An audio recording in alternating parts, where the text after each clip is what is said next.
I was 20 years old. I was at my lowest point. And then one day, and I remember the exact day, March 27th, 1975, I was helping my mother in her beauty shop. My mother owned a beauty shop up in Mount Vernon. And there was this older woman who was considered one of the elders in the town. And I didn't know her personally, but I was looking in the mirror, and every time I looked at the mirror, I could see her behind me, and she was staring at me. She just kept looking at me. Every time I looked at her, she kept giving me these strange looks. So she finally took the dryer off her head and she said something I'll never forget. First of all, she said, "Somebody give me a piece of paper. Give me a piece of paper." She said, "Young boy, I have a prophecy, a spiritual prophecy." She said, "You are going to travel the world and speak to millions of people." I began at Fordham University as a pre-med student. I took a course called cardiac morphogenesis. I couldn't read it, I couldn't say it, I sure couldn't pass it. So then I decided to go into pre-law, then journalism.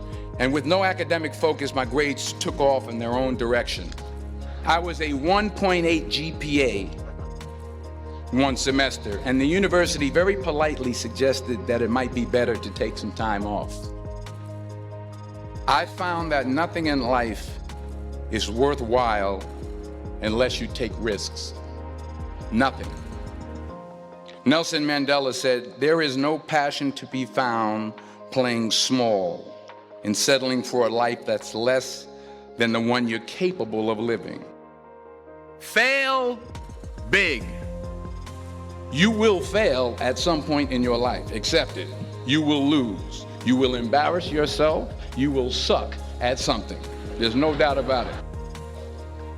In the acting business, you fail all the time. Early on in my career, I auditioned for a part in a Broadway musical. Perfect role for me, I thought. So I'm in the wings, I'm about to go on stage, but the guy in front of me, he's singing like Pavarotti, and I'm just shrinking, I'm getting smaller and smaller. So they say, "Oh, thank you very much, and you'll be hearing from us." So I come out with my little sheet music, and so I assumed I didn't get the job. But the next part of the audition, he called me back. The next part of the audition is the acting part of the audition. So I'm like, hey, okay, maybe I can't sing, but I know I can act. So they pair me with this guy, and again, I didn't know about musical theater. And musical theater is big, so they can reach everyone all the way in the back of the stadium. And I'm more from a realistic, naturalistic kind of acting where you actually talk to the person next to you. So I don't know what my line was. My line was, "Well, hand me the cup."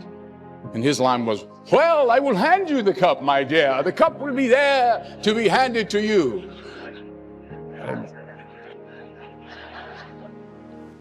I didn't get the job. But here's the thing. I didn't quit. I didn't fall back.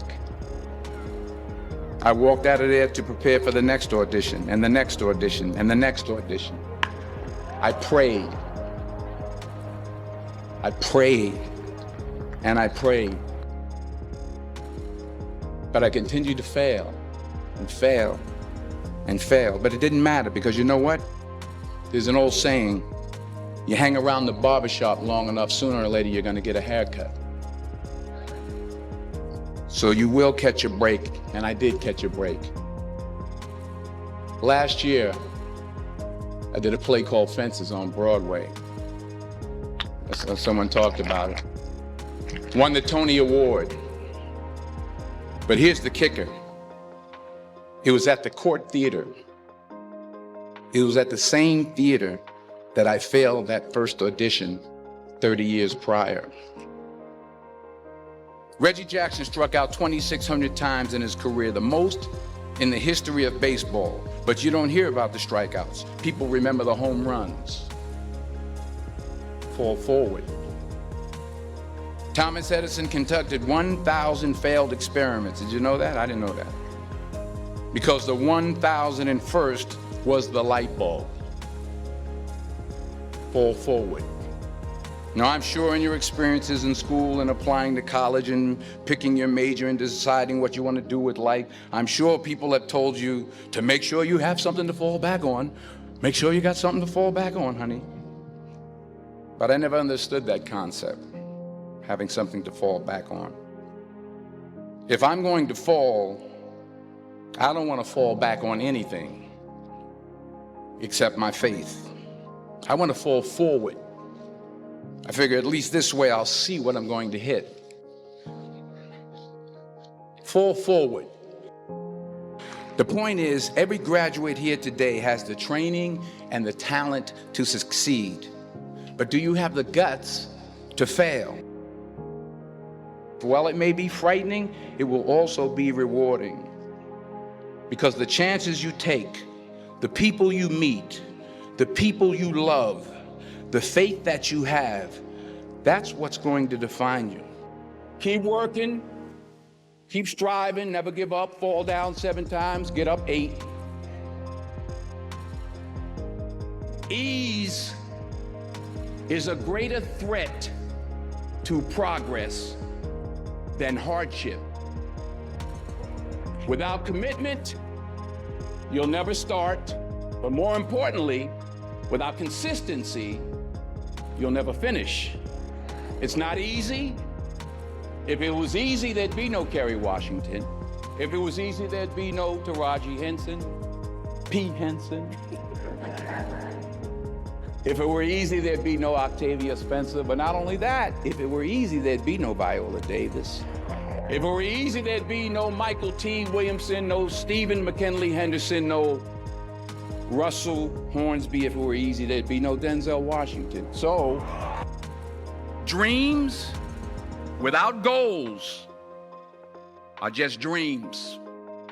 And they ultimately fuel disappointment. So have dreams, but have goals. Life goals, yearly goals, monthly goals, daily goals. Don't confuse movement with progress. Remember, just because you're doing a lot more doesn't mean you're getting a lot more done. In order to achieve your goals, you must apply discipline, which you have already done, and consistency every day, not just on Tuesday and miss a few days. You have to work at it every day. You have to plan every day. You've heard the saying, we don't plan to fail, we fail to plan. Hard work works.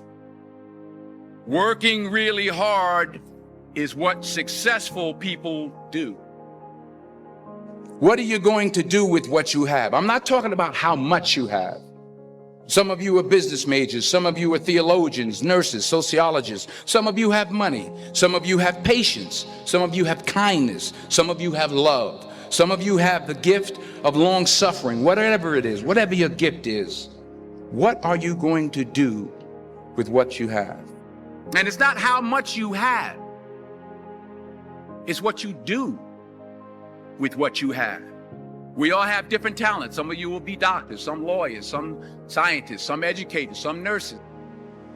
The most selfish thing you can do in this world is help someone else. Why is it selfish? Because the gratification, the goodness that comes to you, the good feeling that I get from helping others, nothing's better than that. Well, I have traveled the world, and I have spoke to millions of people.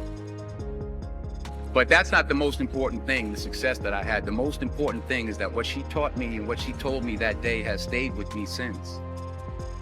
I've been protected, I've been directed, I've been corrected. I've kept God in my life and it's kept me humble. I didn't always stick with him, but he always stuck with me. So stick with him in everything you do. If you think you want to do what you think I've done, then do what I've done. Today is the beginning of the rest of your life, and it can be very frightening. It's a new world out there. It's a mean world out there, and you only live once. So do what you feel passionate about. Take chances.